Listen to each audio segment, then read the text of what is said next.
Η Data Consultants παρουσιάζει συνοπτικά τις προκλήσεις που αντιμετωπίζει η τοπική αυτοδιοίκηση σχετικά με την αξιοποίηση χρηματοδοτικών εργαλείων, ώστε να επιτύχει συνθήκες βιώσιμης ανάπτυξης. Το 2020, ο κορονοϊός άλλαξε τον κόσμο. Οι περιφέρειες της Ευρώπης δεν ήταν το ίδιο έτοιμες να ανταποκριθούν στις προκλήσεις που ανέδειξε με ηχηρό τρόπο η πανδημία.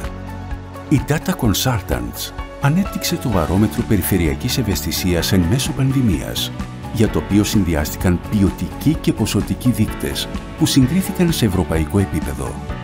Η ετοιμότητα και η ανθεκτικότητα μιας περιφέρειας να αντιμετωπίσει μια κρίση έχει διαχρονικό χαρακτήρα και εξαρτάται μεταξύ άλλων από το κρατικό χρέος, το ποσοστό εργαζομένων σε κλάδους με ευπάθεια απέναντι σε πανδημία, το ποσοστό ηλικιωμένων και το διαθέσιμο εισόδημα. Η μέση περιφέρεια της Ιταλίας, της Κροατίας, της Πορτογαλίας και της Ελλάδας χαρακτηρίζεται πολύ ευαίσθητη, καθώς έχει υψηλό ποσοστό κατοίκων μεγαλύτερης ηλικίας, υψηλό ποσοστό απασχολούμενων σε τομείς που πλήττονται από την πανδημία, ελλειπείς υποδομές υγείας και υψηλό κρατικό χρέος. Ευαισθησία επιδεικνύουν βόρειες και κεντρικές χώρες, όπως η Σουηδία και η Τσεχία. Τη μικρότερη ευαισθησία στην πανδημία έχουν η μέση περιφέρεια της Σλοβακίας, της Κύπρου και της Αυστρίας, καθώς έχουν χαμηλό ποσοστό ατόμων που εξαρτώνται από μέλη της οικογένειάς τους και σημαντικά μικρότερο ποσοστό μολύνσεων και θυμάτων COVID-19. Σημαντικό ρόλο στην ανθεκτικότητα και ευημερία των κρατών μελών της Ευρωπαϊκής Ένωσης παίζει η ροή κοινοτικών κονδυλίων για την υλοποίηση αναπτυξιακών στρατηγικών. Κατά την προηγούμενη προγραμματική περίοδο 2014-2020, οι χώρες μέλη της Ευρωπαϊκής Ένωσης είχαν στην διάθεσή τους πόρους που ξεπέρασαν το 1 τρισευρώ μέσα από εργαλεία όπως το ΕΣΠΑ. Τον Δεκέμβριο του 2020, έτος τυπικής ολοκλήρωσης του ΕΣΠΑ 2014-2020, η απορροφητικότητα πόρων στις λιγότερο ευαίσθητες χώρες δεν ξεπερνούσε κατά μέσο όρο το 60%, στις χώρες με μέτρια ευαισθησία το 61%, ενώ στις χώρες με τη μεγαλύτερη ευαισθησία το 54%. Με άλλα λόγια, οι περισσότερο ευαίσθητες χώρες έχουν ισχυρή ανάγκη θωράκισης των συστημάτων τους εναντί κρίσεων όπως η πανδημία κορονοϊού. Παρ' όλα αυτά, δεν είναι ικανές να απορροφήσουν τις διαθέσιμες ευκαιρίες χρηματοδότησης. Σε εθνικό επίπεδο, η εικόνα είναι περισσότερο αρνητική. Πρωταθλήτρια σε απορρόφηση πόρων του Περιφερειακού Επιχειρησιακού Προγράμματός της, αναδεικνύεται η Περιφέρεια Νοτιού Αιγαίου, όπου περισσότερο από το 50% της οικονομίας βασίζεται σε κλάδους που επηρεάστηκαν σφοδρά από την πανδημία.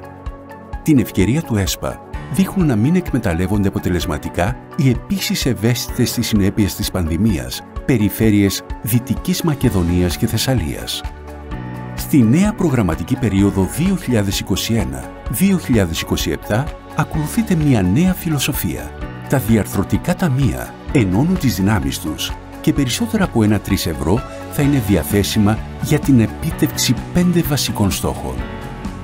Μια εξυπνότερη Ευρώπη, με καινοτόμο και έξυπνο οικονομικό μετασχηματισμό. Μια πιο πράσινη Ευρώπη, με χαμηλές εκπομπές διοξιδίου του άνθρακα. Μια πιο διασυνδεδεμένη Ευρώπη, με κινητικότητα και περιφερειακές διασυνδέσεις τεχνολογιών πληροφορικής και επικοινωνιών. Μια πιο κοινωνική Ευρώπη, με υλοποίηση του Ευρωπαϊκού Πυλώνα Κοινωνικών Δικαιωμάτων. Μια Ευρώπη πιο κοντά στους πολίτες της, με βιώσιμη και ολοκληρωμένη ανάπτυξη των αστικών, αγροτικών και παράκτιων περιοχών, χάρη σε τοπικές πρωτοβουλίες. Παράλληλα, μέσα από το Ταμείο Ανάκαμψης, οι χώρες μέλη έχουν στη διάθεσή τους ακόμα ένα ισχυρό εργαλείο αναπτυξιακής όθησης ύψους 750 δις ευρώ. Οι ελληνικές περιφέρειες αναμένεται μάλιστα να λάβουν περισσότερα από 8 δις ευρώ για την χρηματοδότηση των περιφερειακών επιχειρησιακών τους προγραμμάτων. Το 75% περίπου των πόρων θα προέλθουν από το Ευρωπαϊκό Ταμείο Περιφερειακής Ανάπτυξης, ενώ το υπόλοιπο 25% από το Ευρωπαϊκό Κοινωνικό Ταμείο Plus. Περισσότερα χρήματα θα λάβουν οι περιφέρειες Αττικής, Κεντρικής Μακεδονίας, Ανατολικής Μακεδονίας και Θράκης, καθώς και Δυτικής Ελλάδας. Αντιμετωπίσαμε ισχυρές κρίσεις στο παρελθόν. Σήμερα εξερχόμαστε από ακόμα μία. Και είναι βέβαιο ότι στο μέλλον θα ακολουθήσουν κι άλλες. Είτε αυτές είναι οικονομικές, είτε υγειονομικές, είτε περιβαλλοντικές, οφείλουμε να εκμεταλλευόμαστε κάθε διαθέσιμη ευκαιρία ενίσχυσης της ετοιμότητάς μας. Τι πρέπει να πετύχουν λοιπόν οι ευρωπαϊκές περιφέρειες μέσα στο νέο αυτό περιβάλλον, όπου εκτός από τα χρήματα, για πρώτη ίσως φορά υπάρχουν κοινά πλαίσια και μελέτες αξιοποίησής τους, όπως ο Μηχανισμός Ανάκαμψης και Ανθεκτικότητας, το Εγχείρημα Ευρώπη 2030 και το Σχέδιο Πισαρίδη. Θα πρέπει να αναγνωρίσουν τις ιδιαίτερες ανάγκες τους και να εξειδικεύσουν αντίστοιχα τους διαθέσιμους πόρους.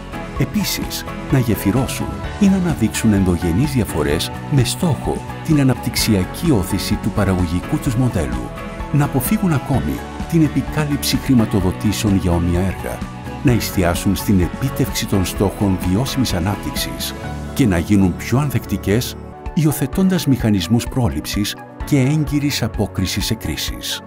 Ευχόμαστε οι εργασίες του συνεδρίου να συμβάλλουν σε ένα γόνιμο διάλογο. Καλή επιτυχία!